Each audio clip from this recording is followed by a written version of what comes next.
සුබ දවසක් කාලා හැමෝටම ඉතින් අදත් ඔයගොල්ලෝ හැමෝම බොහොම ආදරෙන් පිළිගන්නවා මගේ channel එකට. ඉතින් අද ඔයගලන්ට අරන් ආවේ ඔයගොල්ලෝ මේ දකින විදිය හරියම රසට හදාගත්ත උඹලකඩ සම්බෝලයක් හදාගන්න විදිහ. ඉතින් මේක හදාගන්න ඔයගොල්ලෝ මේ දකින විදියට අපි හැමෝම දන්න ගෙදර හැමදෑම තියෙන දේවල් ටිකක් විතරමයි ඕන වෙන්නේ. එකම දේ අපි ගන්න උඹලකඩ ටිකක් ලොකු කෑලි නැතුව මෙන්න මේ වගේ පොඩිවට පොඩ්ඩක් හිටින විදියට කපලා හරි blend කරලා හරි ගන්න. ඉතින් දැන් මේ විදිහට ඉඩ තියෙන භාජනයක් හරි තාච්චියක් හරි අරගෙන ඒකට මේ විදිහට තෙල් ටිකක් එකතු කරගන්න ඕනේ. ඉතින් මම මෙතනදී මේවා සැරෙන් සැරේ බැද අයින් කරගෙන අන්තිමට මිශ්‍ර කරන්නේ එකපාරම හදාගෙන යන්නේ. ඉතින් ඔයගලන්ට ඒකේ වෙනස තේරෙයි මොකද්ද මං කියන්නේ කියලා. ඒ එකතු කරගත්ත තෙල් ටිකට මුලින්ම මේ විදිහට ලොකු ලුණු ගෙඩි 3ක් විතර හීනියට ලියලා එකතු කරගන්නවා. ඉතින් ඔයගලන්ට අවශ්‍ය විදිහට මේකට දශමෙට දේවල් මෙච්චරයි කියන්න දෙයක් නැහැ. රස අනුව කැමැති පරිදි අඩු වැඩි කරලා මේක හදාගන්න පුළුවන්. ඉතින් මේ විදිහට අපි දැන් මේ තෙල් එකේ මේ ලුණු ටික ආසන්න වශයෙන් රන්වන් පාට වෙනකන් බැදෙන්න දෙන්න ඕනේ. ඉතින් දැන් මේ විදිහට ලුණු ටික රන්වන් පාට වීගෙන එන්න පටන් ගද්දි වගේ දැන් මම මේකට ගත්ත සුදු ලුණු ටික එකතු කරනවා. ඉතින් ඔයගලන්ට පේන ඇති ටිකක් මෙතන සුදු ලුණු බීක් 10ක් 12ක් විතර මම පොඩිවට chop කරලා අරන් දිනවා. ටිකක් වැඩි ප්‍රමාණයක්. ඉතින් ඔයගල අකමැති නම් අඩුවෙන් දාන්න පුළුවන්. නමුත් මේ විදිහට සුදු ලුණු මේකට එකතු කරගත්තාම මේ උඹලකඩ සම්බෝලෙට මාර රසක් එකෙන් හම්බ වෙනවා. ඉතින් ඒක නිසා පුළුවන්කමක් තියනවා නම් මේ වගේ ටිකක් වැඩිපුර එකතු කරගන්න. ඉතින් මම අර මුලින් කිව්වා වගේ මම ලුණු ටික රන්වන් පාට වෙනකම් බැදුනහම තෙල් එකෙන් අයින් කරගෙන අනිත් දේවල් සැරෙන් සැරේ බැදගන්න එකටම මේක හදාගෙන යන්නේ.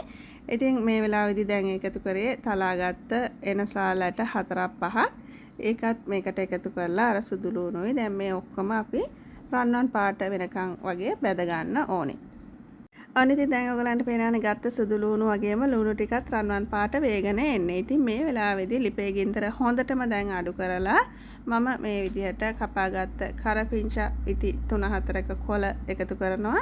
ඒකත් මේකේ බැදෙන අතරතුරේ දැන් අපි මේකට අපි අර ගත්ත උඹලකඩ ටිකත් එකතු කරලා හොඳින් කලවම් කරනවා. ඒකත් හොඳින් කලවම් වුණාට පස්සේ දැන් අපිට තියෙන්නේ මේකට කෑලි මිරිස් එකතු කරන්න. ඉතින් මෙතනදී කෑලි මිරිස් වල ලොකු කෑලි විදිහට මිරිස් තියනට වැඩිය මම චුට්ටක් ඒක බ්ලෙන්ඩ් කරලා තමයි එකතු කරන්නේ. පොඩ්ඩක් අර කුඩු ගතිය එතකොට වැඩි ඇට ගතිය අඩු විදිහට මිරිස් වල. එතකොට මේක හොඳට මිශ්‍ර වෙනවා. නැත්නම් අර මිරිස් ඇට විතරක්ම තියෙද්දි ඒ එන පෙනුමටත් වැඩිය මේ විදිහට තියෙද්දි ඒකට ලැබෙන පෙනුමත් හොඳ නිසා. ඒකත් හොඳට මිශ්‍ර වුණාට පස්සේ දැන් මම මේකට රසයේ හැටියට ලුණු වගේම සීනි ටිකකුත් මේ විදිහට එකතු කරගන්නවා. ඉතින් මේකට පොඩි ඇඹුලකුත් ඕන හින්දා මම මෙතනදී මෙන්න මේ වගේ තක්කාලි සෝස් ටිකක් එකතු කරගන්නවා. මේ සෑඳි 2-3ක් විතර. සමහරු මේක ලිපෙන් අයින් කරාට පස්සේ දෙහි ඉස්ම ටිකක් එකතු කරනවා. සමහරු මේකට සියඹලා යුෂ ටිකක් එකතු කරගන්නවා. පොඩ්ඩක් දියට උකුවට වගේ හදාගෙන. සාමාන්‍යයෙන් ඉතින් මේ වගේ දෙයක් අපි කල් තියා ගන්න හදන නිසා මම වතුර සම්බන්ධ කරගන්න මේකට වතුර ගාව ගන්න අකමැති නිසා තමයි තක්කාලි සෝස් ටිකක් එකතු කරගන්නේ. එතකොට ඒ ඇඹුලත් අපිට ලැබෙනවා වගේම බය නැතුව පුස්සල්ල නැතුව මේක හොඳට කල් තියා ගන්නත් අපිට පුළුවන්කම ලැබෙනවා. නමුත් ඉතින් මම එකතු කරා කියලා නෑ. ඔයගොල්ලෝ දෙහි වලට කැමති නම් දෙහි ඒ කැමති විදිහට ඇඹුල් වර්ගයක් එකතු කරගන්න. එකම දේ ඉතින් ඉක්මනට කාලා ඉවර කරනවා නම් එහෙමයි. ටිකක් කල් තියා ගන්නවා නම් එහෙමයි. ඉතින් කොහොම හරි දැන් මේක කාලා බලන්න. මේකේ ලුණු රස, ඇඹුල් රස වගේම ලාපැණි රසකුත් එක්ක මේක හොඳ රසට හැදිලා තියනවාද කියලා. ඉතින් අපි හැමෝම කොහෙදි හරි රසට මේ වගේ උඹලකට සම්බෝලයක් කාලා තියනවා නේ විදිහට. ඔයගලන්ගේ රස මතක විදිහට හොඳ රසට මේක හදාගත්තට පස්සේ මෙන්න මේ වගේ ඔයගලන්ට ඒක දැක ගන්න පුළුවන්. ඉතින් හොඳටම නිවුණට පස්සේ පිරිසිදු බෝතලයකට දාලා ඉතින් ඔයගලන්ට මේක කැමැති කාලයක් තියාගන්න පුළුවන්.